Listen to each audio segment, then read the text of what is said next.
आलोक कुमार मेहता के ठिकानों पर रेड हुई है। कई ठिकानों पर ईडी ने छापेमारी की है। जमीन समेत अन्य कई दस्तावेज बरामद किए गए। तलाशी के दौरान आवास से जमीन के करीब 30 डीड मिले हैं। दर्जन भर बैंक खातों और निजी कंपनी में हिस्सेदारी के कागजात भी मिले हैं। निवेश से संबंधित कागजात ईडी ने बरामद किए हैं। 85 करोड़ रुपए का बैंक लोन के घोटाले से जुड़े कागजात मिले हैं। गड़बड़ी करने के मामले में 4 गिरफ्तार भी किए गए हैं। अलग अलग शहरों से बैंक के पदाधिकारी और कुछ व्यापारी गिरफ्तार हुए हैं। वाराणसी से विपिन तिवारी, गाजीपुर से राम बाबू शांडिल, दिल्ली से नितिन मेहरा और कोलकाता से संदीप सिंह की गिरफ्तारी हुई है। तो पटना से इस वक्त की बहुत बड़ी खबर और 3 तस्वीरें फिलहाल आपकी टेलीविजन स्क्रीन पर। कई ठिकानों पर ईडी ने छापेमारी की है। आलोक कुमार मेहता के ठिकानों पर यह छापेमारी की गई। जमीन समेत अन्य कई दस्तावेज बरामद किए गए।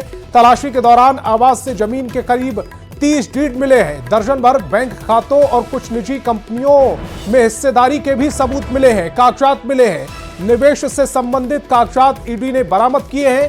85 करोड़ रुपए का बैंक लोन घोटाला भी सामने आया। गड़बड़ी करने के मामले में 4 आरोपी गिरफ्तार किए गए हैं। अलग अलग शहरों से बैंक के पदाधिकारी और कुछ व्यापारी गिरफ्तार कर लिए गए।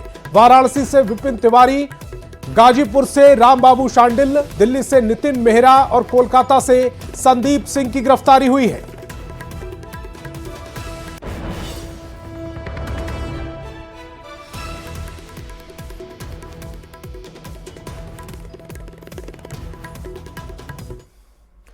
नालंदा के लहरी थाना क्षेत्र के होटल मयूर पैलेस में पुलिस ने बड़ी कार्रवाई की।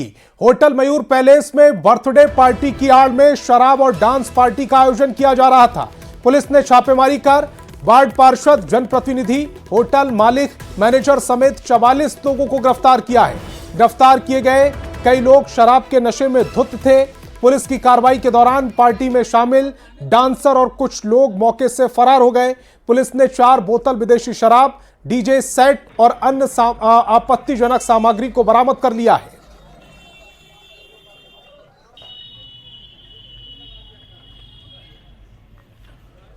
बिहार के डीजीपी विनय कुमार कहते हैं कि क्राइम कंट्रोल के लिए पुलिस की मोबिलिटी या गश्ती बेहद जरूरी है। पेट्रोलिंग या गश्ती के लिए पटना पुलिस ने बड़ी संख्या में वाहन रखे हैं, लेकिन आपको जानकर आश्चर्य होगा कि पटना पुलिस अपने वाहनों के लिए जिस पेट्रोल पंप से डीजल या पेट्रोल लेती है, उसने भारी भरकम बकाया राशि होने की वजह से डीजल या पेट्रोल देना बंद कर दिया। अब ऐसे में सवाल यही है कि पुलिस पेट्रोलिंग कैसे होगी और अपराधियों पर अंकुश कैसे लगेगा। जब न्यूज 18 ने डीजीपी के आदेश को लेकर जब उन्हीं से सवाल किया, तब उन्होंने मामले की जांच कर कार्रवाई का भरोसा दिया। लेकिन सवाल यही कि बार बार आधुनिकीकरण का दावा करने वाली पुलिस जब अपने लिए डीजल या पेट्रोल उपलब्ध नहीं करा पाती, तो फिर अपराधियों से मुकाबला कैसे कर पाएगी। नहीं मिल रहा है तेल। क्या बोल रहे हैं? बोला अभी तक मैसेज क्लियर नहीं हुआ है। क्या ड्यूज है क्या? पता नहीं ड्यूज है कि क्या है, वो हमें पता नहीं। कूपन पे तेल नहीं दिया जा रहा है? नहीं दिया जा रहा है। पैसे से तो देंगे। सरकारी कूपन से तेल नहीं मिल रहा है अभी। कब से लौट रहे हैं? 2 दिन हो गए। आज भी आए थे आप तेल लेने? जी। लेकिन क्या बोले ये? नहीं मिलेगा तेल, अभी नहीं ड्यूज क्लियर हुआ। पटना जिले का तेल बंद कर दिया गया है। पेट्रोल पंप कह रहे हैं कि ड्यूज काफी है। 6 करोड़ का ड्यूज है, उसके कारण काफी नहीं। तो ड्यूज को हम लोग देखेंगे कि इनको निधि उपलब्ध कराई जाए जल्द से जल्द। हम इसको टेकअप करेंगे और इस तरह का प्रॉब्लम नहीं होना चाहिए। हम लोग इसको सॉल्व करेंगे। विनय कुमार ने क्राइम कंट्रोल के एस्पेक्ट से पुलिस मोबिलिटी बढ़ाने का निर्देश दिया है। उन्होंने कहा है कि पुलिस गश्ती या पुलिस पेट्रोलिंग को बढ़ावा देकर हम क्राइम को कंट्रोल कर सकते हैं। सुदूर जिलों की बात छोड़िए, राजधानी पटना की हम आपको बात बता देते हैं।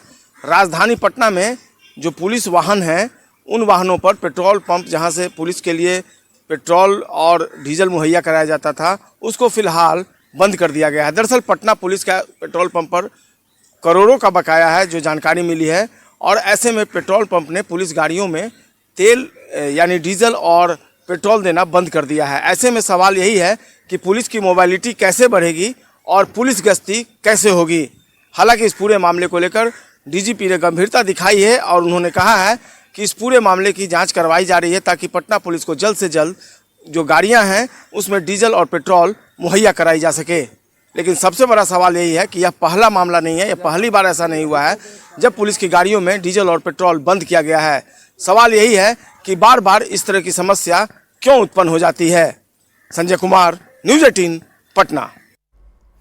सासाराम में चर्चित बादल सिंह हत्याकांड में सीआईडी जांच तेज हो गई है। सीआईडी की टीम मृतक बादल सिंह के गांव शिव सागर के सिलारी पहुंची। टीम ने उनके परिजनों से घटना के संबंध में जानकारी इकट्ठा की, साथ ही जो चश्मदीद थे उनका भी बयान दर्ज किया है। बादल सिंह की हत्या का आरोप तत्कालीन डीएसपी आदिल बेलाल पर लगा है। मामले की गंभीरता को देखते हुए पुलिस ने सीआईडी की जांच सौंपी है। जायजा लिया न्यूज़ 18 संवाददाता अजीत कुमार ने।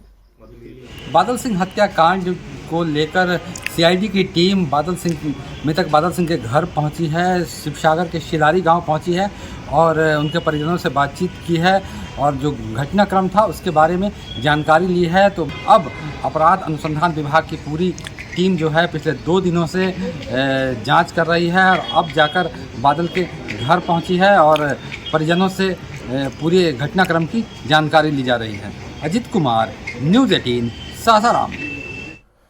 बड़ी खबर सीवान से, जहां बाइक सवार बदमाशों ने कई राउंड फायरिंग की है। फायरिंग में एक युवक बाल बाल बच गया। घटना गुठनी थाना इलाके के टेकनिया कुट्टी गांव की है।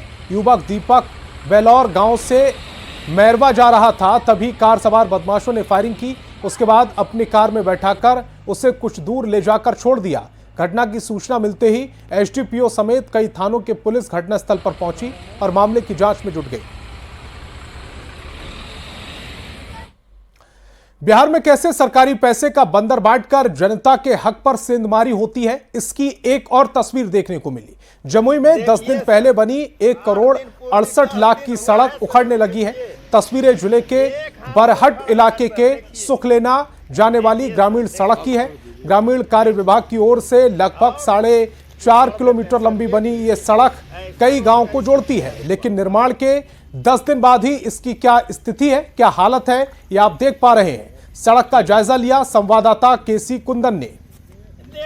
जमुई जिले के बरहट प्रखंड इलाके के ग्रामीण क्षेत्र में बनी हुई सड़क में लापरवाही और अनियमितता का मामला सामने आया है। हम तस्वीर दिखाना चाहेंगे कि देख सकते हैं कि ग्रामीण कार्य विभाग के द्वारा यह लगभग 1 करोड़ 68 लाख की लागत से यह सड़क बनी है। और सड़क की तस्वीर दिखाना चाहूँगा मैं कि जो सड़क बनी है और जो सड़क पर शिकायत आ रही है निर्माण की, तो देख सकते हैं कि सड़क उखड़ना शुरू हो गया है और बताया जा रहा है कि हाथ से ही सड़क के जो कालीकरण किया गया है वो उखड़ रहा है। और साथ ही कई जगह इस तरह की शिकायत आ रही है। और सुखलेवा गांव है, सुखलेवा गांव आने वाली यह सड़क है और 1 करोड़ 68 लाख रुपए खर्च किए गए हैं। और बताया जा रहा है कि 10 दिन पहले ही मात्र इसका निर्माण हुआ और 10 दिन में ये हालात हो गए हैं।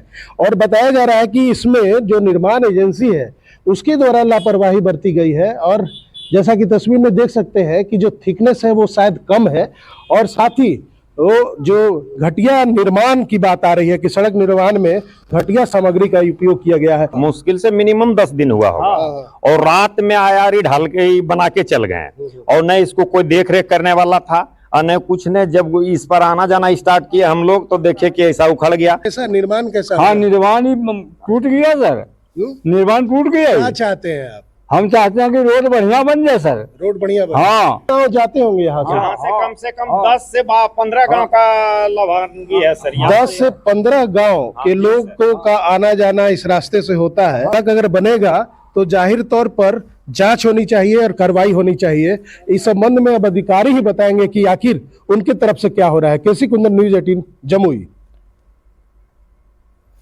खबर बेतिया से है, जहां लौरिया प्रखंड के सिसबनिया में दुर्लभ प्रजाति का उल्लू देखा गया। उल्लू को देखने के लिए लोगों की भीड़ जमा हो गई। ठंड की वजह से उल्लू गांव में पहुंच गया था और उड़ नहीं पा रहा था। लोगों ने शिकारियों से उसे बचाने के लिए उसे पकड़ लिया और थोड़ी देर बाद धूप लगने के बाद जब उसके पंख उड़ने लायक हो गए तो ग्रामीणों ने बगीचे में छोड़ दिया।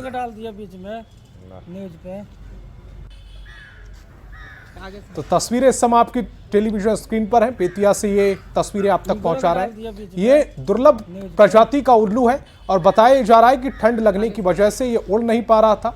ग्रामीणों ने जब देखा और उन्हें ऐसा अंदेशा हुआ कि शायद ये शिकारियों के हाथ लग सकता है, ऐसे में ग्रामीणों ने इसे उठा लिया, थोड़ी देर इसको धूप लगने दी और जब धूप लगने के बाद उल्लू उड़ने की स्थिति में आ गया तो फिर उसे बगीचे में रख दिया गया।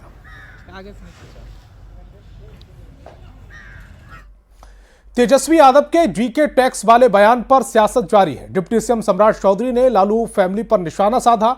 सम्राट चौधरी ने लालू परिवार को मानसिक रूप से बीमार बताया। सम्राट ने कहा कि तेजस्वी की माताजी 1 कट्ठा जमीन में अपना नाम लिखा करती थीं, उनको बताना चाहिए कि वो फाइल कैसे पढ़ती थीं।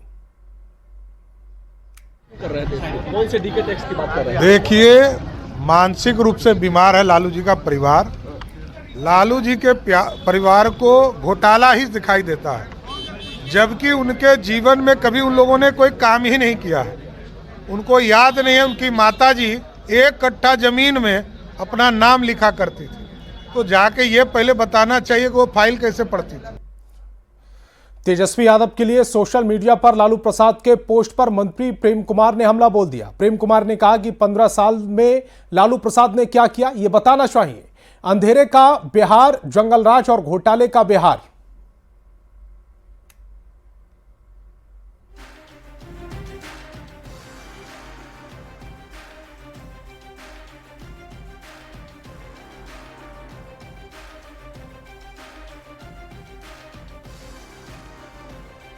लालू जी ने क्या किया उसको बताए जनता को जाकर के।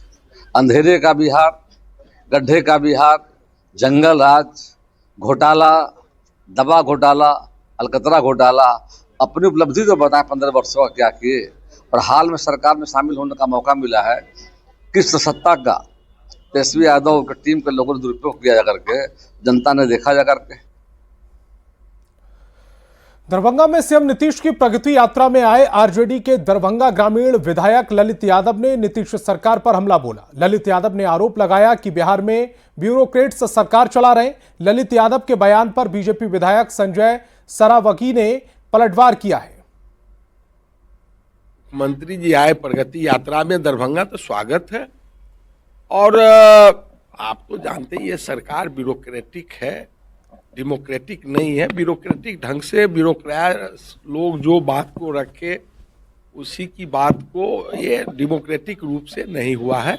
निश्चित रूप से ना, ये सरकार जो ब्यूरोक्रेटिक सरकार है, डेमोक्रेटिक सरकार नहीं है, लोकतांत्रिक सरकार नहीं है। ब्यूरोक्रेसी इस सरकार को चला रही है और ब्यूरोक्रेसी जैसा चाहती है वैसा चलती है। अंदर में कुछ बाहर में कुछ, ये बात सही नहीं है।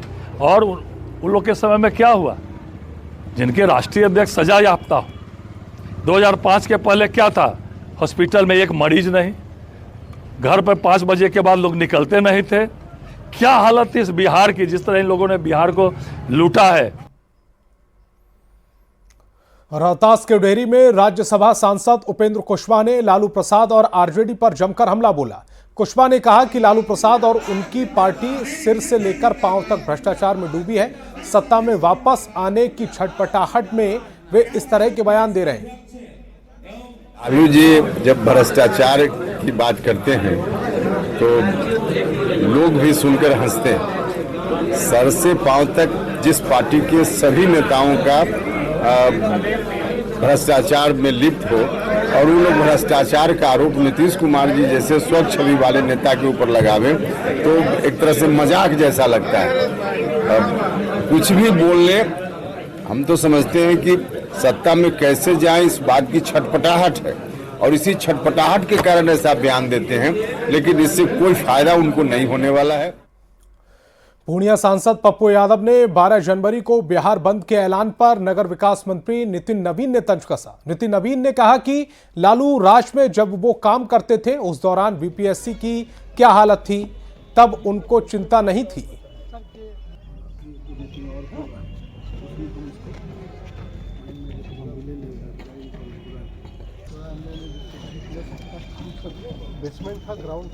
शब्द वो किसके लिए है, किसके हित में है, वो कभी नहीं समझते।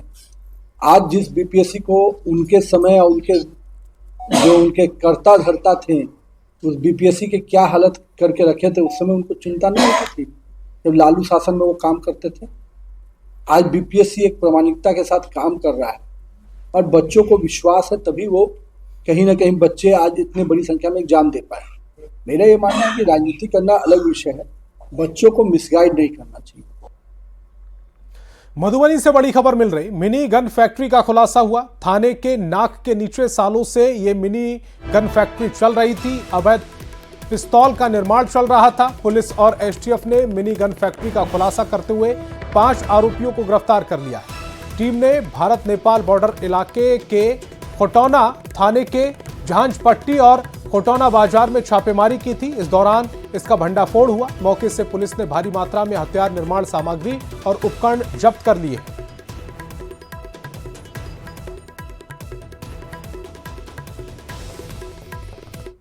तो फिर किसान ऑटो पार्ट खोटौना बाजार में अवस्थित है, वहाँ छापेमारी की गई और वहाँ पर जो है 3 व्यक्ति इश्तियाक आलम, इफ्तिकार आलम और इम्तियाज आलम, ठीक है, इन तीनों को वहाँ दबोचा गया और वहाँ पर भी भारी मात्रा में जो है अर्धनिर्मित सामग्री मिली है। और जहानाबाद से बड़ी खबर मिल रही, न्यूज 18 की खबर का बड़ा असर हुआ है। सिकरिया थाने के एसआई फकीरा प्रसाद सस्पेंड कर दिए गए। शराब पीने के वायरल वीडियो पर कार्रवाई की गई। एसपी ने जांच शुरू होते ही निलंबित कर दिया है। तो न्यूज 18 की खबर का एक बार फिर से बड़ा असर हुआ है। सिकरिया थाने के एसआई फकीरा प्रसाद सस्पेंड हो गए हैं। शराब पीने के वायरल वीडियो पर कार्रवाई की गई। एसपी ने जांच शुरू होते ही निलंबित कर दिया है। बिहार में अगले 2 दिनों तक ठंड से राहत मिलने की संभावना नहीं है। शीतलहर का प्रकोप जारी रहेगा। शीतलहर को देखते हुए पटना में जगह जगह अलाव का इंतजाम किया जा रहा है। लोगों को अलाव से बड़ी राहत मिल रही है। जिला प्रशासन ने आज भी 101 जगहों पर अलाव का इंतजाम किया है। इनकम टैक्स चौराहे का जायजा लिया हमारे संवाददाता रजनीश कुमार ने। बिहार में शीतलहर का प्रकोप लगातार जारी है और लोगों का ठंड से हाल बेहाल है। ऐसे में जिला प्रशासन की तरफ से रैन बसेरे के साथ साथ अलाव का इंतजाम किया गया है। यानी राजधानी पटना के 101 जगहों पर आज भी अलाव जलाए जा रहे हैं। और इनकम टैक्स चौराहे की ये तस्वीर है, जहां पर चाहे रिक्शा चालक हों, मजदूर हों या बेघर लोग हैं, उन्हें राहत मिल रही है। और देखिए यहाँ पर लगभग 4 से 5 घंटे तक ये अलाव जलता है और हर शाम में जिला प्रशासन की टीम घूम घूम कर अलाव के लिए लकड़ी जो है गिराती है और उसके बाद जो है ये लोग राहत महसूस करते हैं। सरकार की तरफ से अलाव मिला है? जी हाँ, सरकार की तरफ से अलाव। क्या नाम हुआ आपका? राम स्वरूप। देखिए किस प्रकार से लोग अलाव से राहत महसूस कर रहे हैं। कुछ और लोग हैं, क्या करते हैं? रिक्शा चलाते हैं। रिक्शा चलाते हैं। हाँ। सवारी नहीं मिलती है? सवारी बहुत कम है, ठंडा में ज्यादा ठंडा है। बैठे हुए नहीं कोई उपाय, आग तर बैठे हुए हैं। बहुत ठंड है और ठंडा में यहाँ डेली सुबह शाम लकड़ी गिराया जाता है। हम लोग को इससे बहुत राहत मिलता है। हम लोग मजदूरी करते हैं, इस समय लौटते हैं ड्यूटी करके। अच्छा, राहत मिलती है? बहुत राहत मिलती है। मतलब रोज टीम आ रही है और यहाँ लकड़ी बिल्कुल, बिल्कुल दोनों टाइम लकड़ी गिराती है। ठंड से राहत महसूस करने के लिए जिला प्रशासन ने अलाव का इंतजाम किया है और उससे ये लोग कहीं न कहीं ठंड से बचने की कोशिश करते हैं। और बता दें आपको कि फिलहाल अभी जो न्यूनतम तापमान है राजधानी पटना का, वो 10 डिग्री सेल्सियस के आसपास है। और रात जैसे जैसे होगी वैसे वैसे न्यूनतम तापमान में गिरावट होगी। अगले 48 घंटे तक फिलहाल लोगों को ठंड से राहत मिलने की संभावना नहीं है, क्योंकि मौसम विभाग ने फिर से एक बार अलर्ट जारी किया है। कैमरामैन दीपक के साथ रजनीश कुमार, न्यूज 18 पटना।